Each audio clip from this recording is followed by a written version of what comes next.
நகையை திருடவில்லை என்று மடப்புரம் கோவில் காவலாளி அஜித்குமார் கூறியதாக நீதிபதியிடம் தாய் விளக்கம். கஞ்சா கொடுத்து அஜித்குமாரை சித்திரவதை செய்ததாக அஜித்குமாரின் உறவினர் குற்றச்சாட்டு.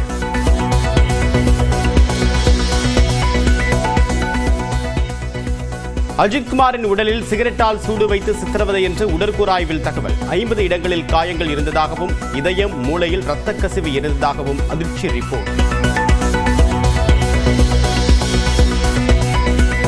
திருப்புவனம் கோவில் காவலாளி அஜித்குமார் மீது புகார் கூறிய நிகிதா மீது புதிதாக குவியும் புகார்கள். 4 பேரை திருமணம் செய்து மோசடி செய்ததாக குற்றச்சாட்டு. ஓரணியில் தமிழ்நாடு உறுப்பினர் சேர்க்கையை சென்னையில் தொடங்கி வைத்து வீடு வீடாக மக்களை சந்தித்த முதலமைச்சர் மு க ஸ்டாலின்.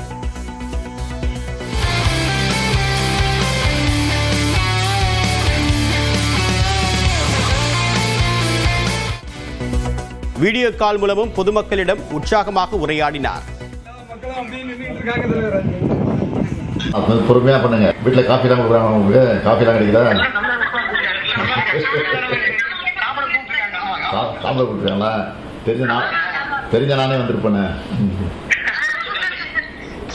கொடுங்க, யாராவது பெரியவங்க இருந்தால் கொடுங்க.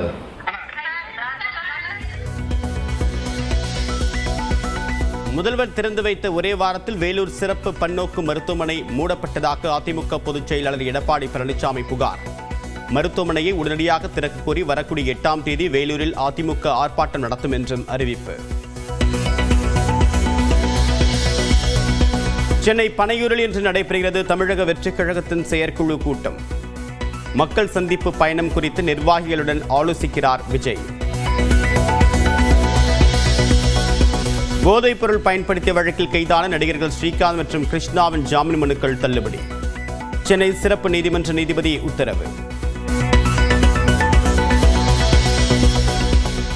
திருச்செந்தூர் சுப்பிரமணிய சுவாமி கோவில் கும்பாபிஷேகத்தை ஒட்டி நாளை முதல் 600 சிறப்பு பேருந்துகள் இயக்கம்.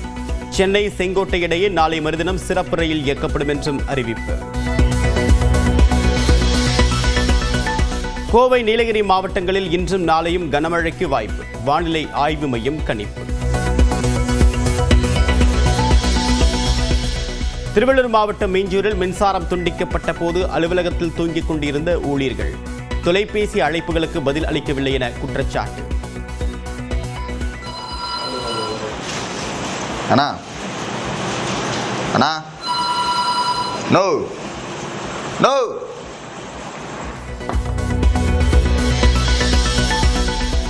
திருப்பூர் அருகே புதுமண பெண் தற்கொலை வழக்கில் கணவருக்கு ஜாமீன் வழங்கக்கூடாது என்று பெண்ணின் தந்தை மனு. கணவருக்கு வரதட்சணையாக தந்த கார், பல லட்சம் ரூபாய் மதிப்பிலான நகை மற்றும் ரித்தன்யாவின் கடைசி புன்னகை வீடியோ வெளியானது.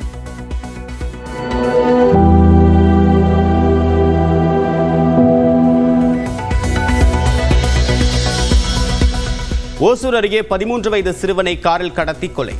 மக்கள் மறியல்.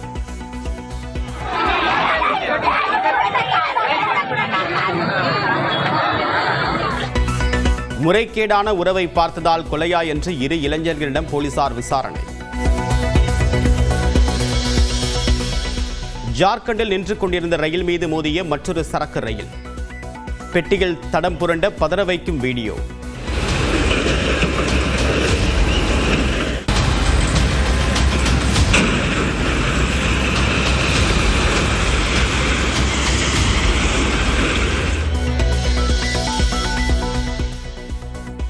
கானாவிலிருந்து டிரினிடாட் டுபாகோ தீவுகளை சென்றடைந்த பிரதமர் நரேந்திர மோடியை வரவேற்று அந்நாட்டு பிரதமர் பாரம்பரிய நடனத்தை கண்டு மகிழ்ந்தார்.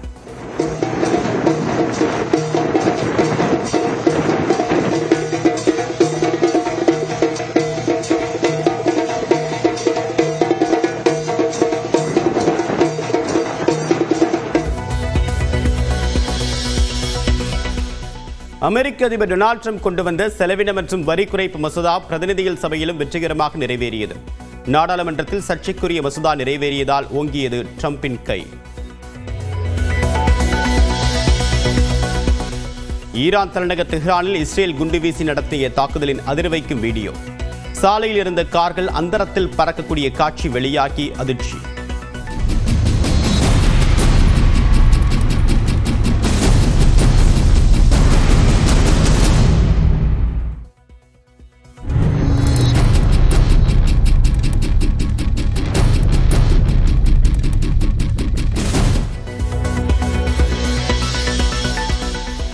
இங்கிலாந்தில் இரட்டை சதம் விளாசியதன் மூலமாக 13 புதிய சாதனைகளை படைத்தார் சுப்மன் கில்.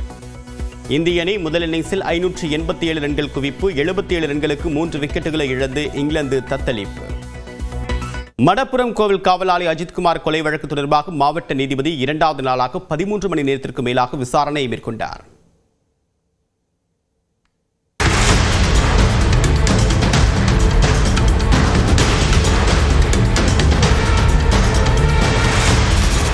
சிவகங்கை மாவட்டம் திருப்புவனம் அருகே மணப்புரத்தில் பத்திரகாளியம்மன் கோவில் காவலாளி அஜித்குமார் காவல்துறையினரால் படுகொலை செய்யப்பட்டது தொடர்பான வழக்கை விசாரித்த உயர்நீதிமன்ற மதுரை கிளை மாவட்ட நீதிபதி ஜான் சுந்தர்லால் சுரேஷை விசாரித்து அறிக்கை தாக்கல் செய்ய உத்தரவிட்டது.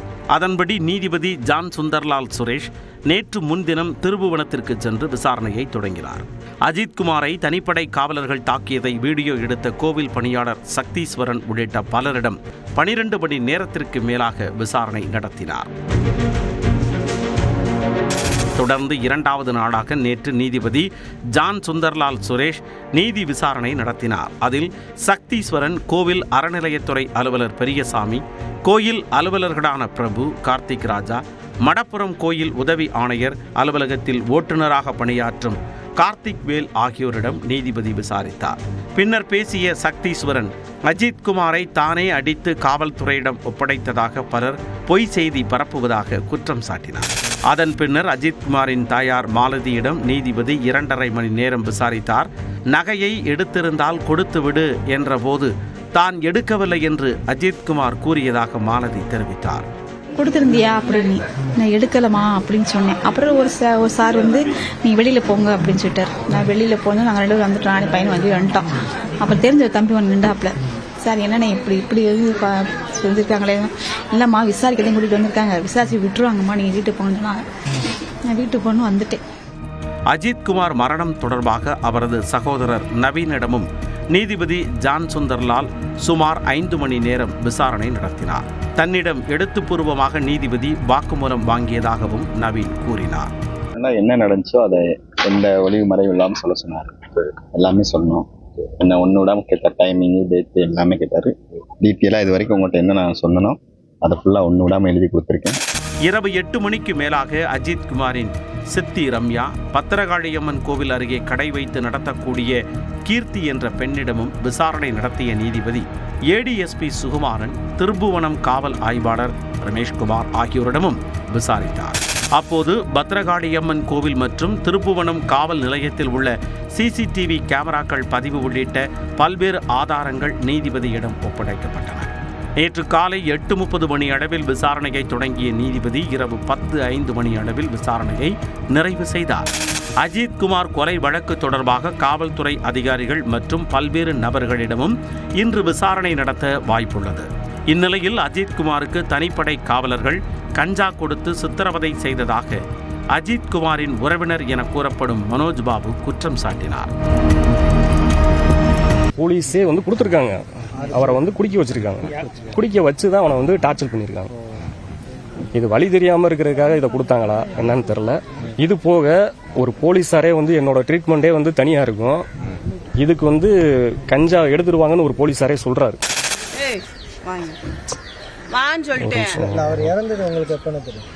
மனோஜ் பாபு செய்தியாளர்களிடம் பேசிக் கொண்டிருக்கும் போதே அவரது மனைவி அவரை தடுத்து நிறுத்தியதால் பரபரப்பு நிலவியது. இதற்கிடையே அஜித்குமாரை தாக்கும் காட்சியை வீடியோ எடுத்த சக்தீஸ்வரனுக்கு காவல்துறை பாதுகாப்பு அளிக்கப்பட்டுள்ளது. தனக்கு பாதுகாப்பு வழங்கக் கோரி டிஜிபிக்கு சக்தீஸ்வரன் மனு அளித்திருந்த நிலையில் துப்பாக்கி ஏந்திய 2 போலீசார் பாதுகாப்புக்கு நியமிக்கப்பட்டுள்ளனர்.